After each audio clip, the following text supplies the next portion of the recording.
یہ پنجاب کی خوش قسمتی ہے کہ پنجاب میں صحیح عوامی ترجمان، عوامی کام کرنے والا وزیر اعلیٰ پنجاب کی عوام کو مل گیا۔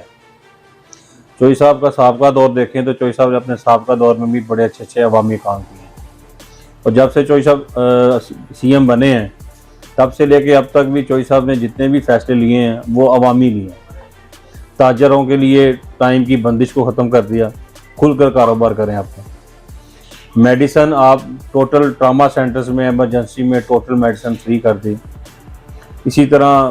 مختلف آپ دیکھیں چیک پوسٹ بنائی، پیٹرولنگ، اللہ آپ کا بھلا کرے۔ وزیر آباد کارڈیالوجی کو 500 بیڈ پر مشتمل کر دیا۔ اسی طرح گجرات کو ڈویژن بنا دیا، اور گجرات میں بڑے پروجیکٹ جو ہیں وہ لے گئے۔ ہمارے گجرانوالہ کے لیے چلڈرن ہاسپٹل کا اعلان کیا ہے چوئی صاحب نے باقاعدہ انشاءاللہ، اور بہت جلد اس کو جو ہے نا وہ اس کا آغاز بھی ہو جائے گا انشاءاللہ۔ جب دیکھیں عوامی کام کرنے والا بندہ، ایک سیاسی سمجھ بوجھ رکھنے والا بندہ، ایک زیرک انسان اپنی کمانڈر بن جائے تو وہ پھر اس کی کوشش ہوتی ہے میں ساری ٹیم کو ساتھ لے کے چلوں۔ تو ہمیں امید ہے انشاءاللہ العزیز کہ چوئی پرویز رائی صاحب کی شکل میں پنجاب کو ایک اللہ نے بہت بڑا ایک سرمایہ دے دیا ہے، اور پنجاب انشاءاللہ تعالی پہلے بھی ٹھیک تھا صوبہ، لیکن جو دیکھیں ماضی میں شہباز شریف دور میں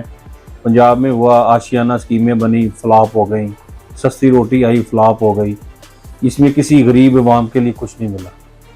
بیت المال کمیٹیاں بنی، ان کو فنڈز نہیں ریلیز ہوئے، اپنا زکوٰۃ عشر کمیٹیاں بنی، وہاں پہ فنڈ ریلیز نہیں ہو سکتے، سب کچھ سستی روٹی میں چلا گیا۔ تو ایسے جو پروجیکٹ ہیں، ایسے جو منصوبے ہیں، ان کو چوئی صاحب نے ترجیح نہیں دی۔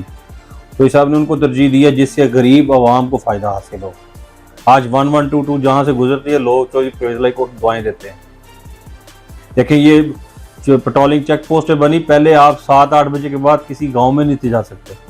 رورل ایریے میں سفر کرنا مشکل ہو جاتا تھا۔ اب رات کو 12 بجے 1 بجے بھی گاڑی رورل ایریے کی طرف آپ ڈال دیتے ہیں،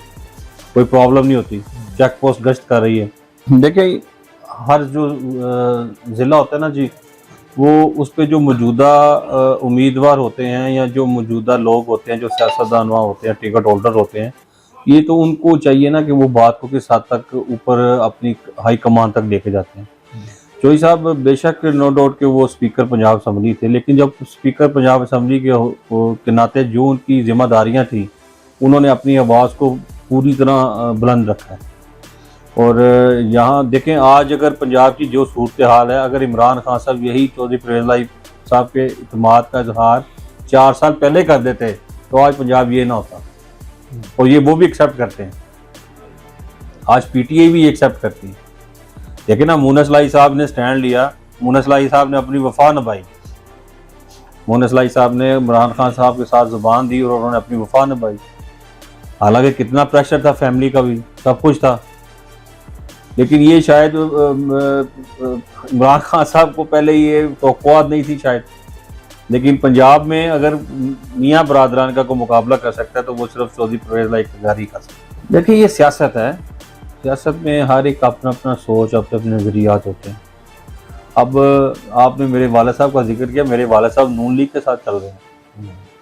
میرا چھوٹا بھائی ہے وہ نون لیگ کے ساتھ چل رہا ہے، اور وہ بلدیاتی الیکشن ان کی سیاست ہے، کیونکہ یہاں پہ پہلے آلریڈی کاف لیگ میں بلدیات میں ہم تھے نہیں، ہم نہیں تھے، تو میرے والد صاحب لاسٹ ٹائم بھی آزاد امیدوار حیثیت سے الیکشن جیتے، نون بھی ہمارے خلاف تھی، پی ٹی آئی بھی ہمارے خلاف تھی، جماعت اسلامی بھی ہمارے خلاف تھی، تو جیت کے پھر کس کو ووٹ دینا تھا؟ ان دا اینڈ تو پھر ظاہر ہے جو یہاں پہ میئر کا ایک امیدوار تھا اسی کو ووٹ دینا تھا۔ تو میرے ڈیڈی نے پھر آواز دے دی کہ میں بھائی نون لیگ کے ساتھ بلدیاتی سیاست میں ان کے ساتھ، تو مجھے وہ دیکھیں ان کا فیصلہ ہے، میرے لیے قابل احترام ہے، میرے والد ہیں، وہ ان کا فیصلہ ہے، میری وفا چودھری پرویز رائی صاحب کے ساتھ ہے، جہاں وہ مجھے کہیں گے میں ان کے ساتھ ہوں۔